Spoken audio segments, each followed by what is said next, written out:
bienvenue sur Éducation Voyageuse et aujourd'hui on va parler d'un sujet qu'on n'a pas encore abordé sur cette chaîne, à savoir la micro-entreprise. Comment devenir formateur de FLE ou formateur de langue avec le statut micro-entrepreneur.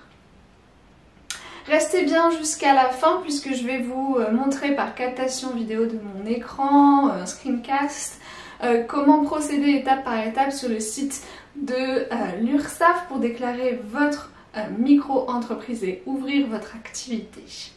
Avant ça, quelques petites informations. Pour bénéficier du régime micro-entrepreneur, il faut avoir des revenus qui ne dépassent pas un certain seuil, c'est-à-dire que le chiffre d'affaires annuel de votre activité doit être inférieur à 72 500 € par an.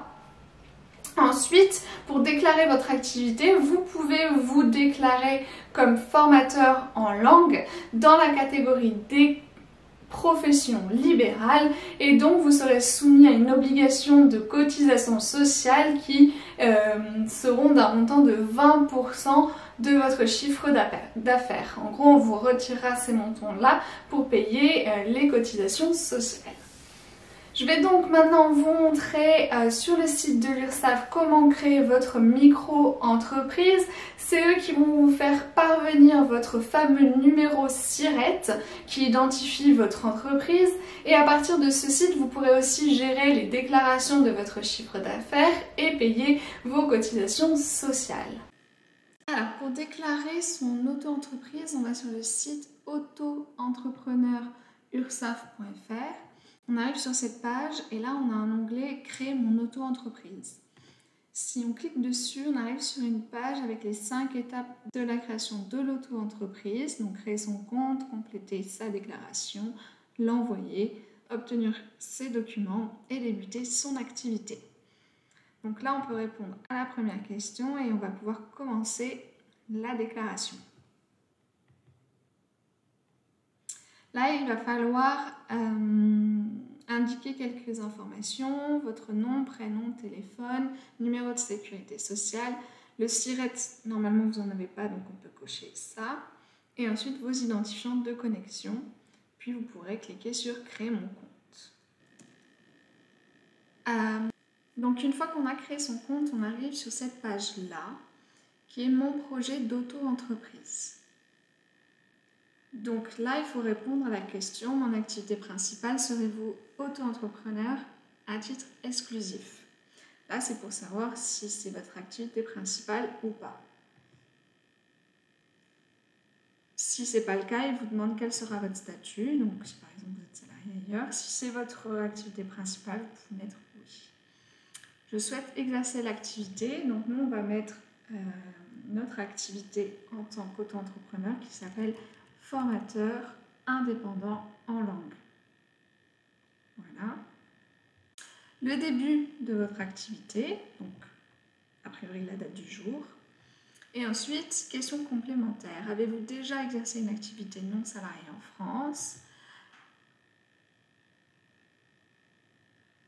Dans ce cas-là, il faut rappeler votre numéro unique d'identification si vous avez déjà eu un SIREN.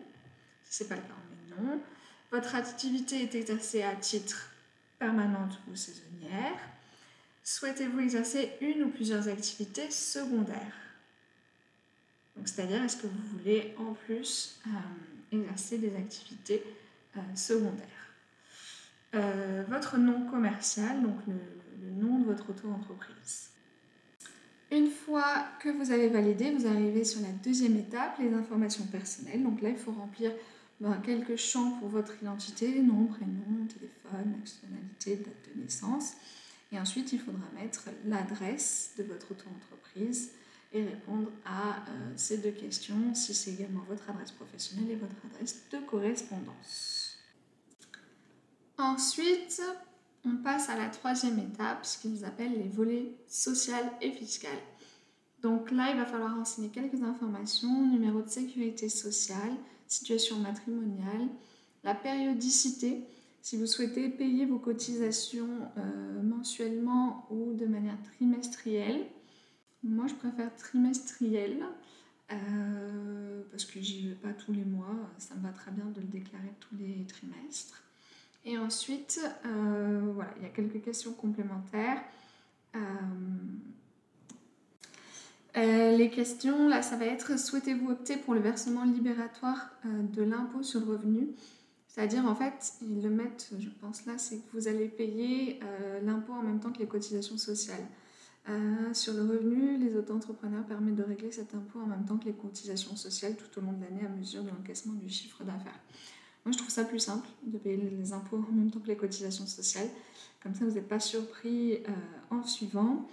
Souhaitez-vous opter pour le statut d'entrepreneur individuel à responsabilité limitée?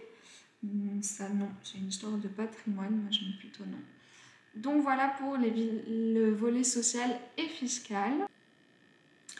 Et donc, on arrive à l'étape 4, la finalisation de la déclaration. Donc là, on vous demande si vous êtes mandataire, c'est pas le cas. Est-ce que vous autorisez les informations enregistrées sur le répertoire Sirène à être consultables sur les sites de l'INSEE et utilisables par des tiers? Oui ou non, ça c'est vous qui décidez. Et ensuite, vous pourrez faire suivant. Et donc là, vous avez une petite pop-up qui est apparue et on vous fait le récapitulatif de votre déclaration. Donc vérifiez bien que tout est correct. Et ensuite, on peut faire suivant. Et donc là, on va vous demander des pièces jointes. Votre déclaration a bien été enregistrée. Pour finaliser votre demande, veuillez joindre une copie pièce d'identité accompagnée de la mention manuscrite. Pardon, j'atteste sur l'honneur que cette pièce d'identité est conforme à l'original. Faites-le de votre signature et on a 30 jours pour faire ça. Ok, donc là j'ai choisi la pièce d'identité. J'ai choisi mon fichier, je le joins, il apparaît là et ensuite je peux faire suivant. Donc ensuite, ça vous fait un récapitulatif et en bas, il y a la demande d'ACRE. Vous pouvez regarder si vous êtes éligible. Ça vous permet de payer moins d'impôts. Et ensuite, vous pouvez imprimer là votre déclaration. Voilà pour ce qui est de la micro-entreprise, comment devenir micro-entrepreneur pour former en langue ou en français, langue étrangère. Si cette vidéo a été utile, vous pouvez mettre un like, ça aidera YouTube à la suggérer. Et si vous avez des remarques, des commentaires, des retours d'expérience, n'hésitez pas à partager. Moi je vous dis merci, à bientôt.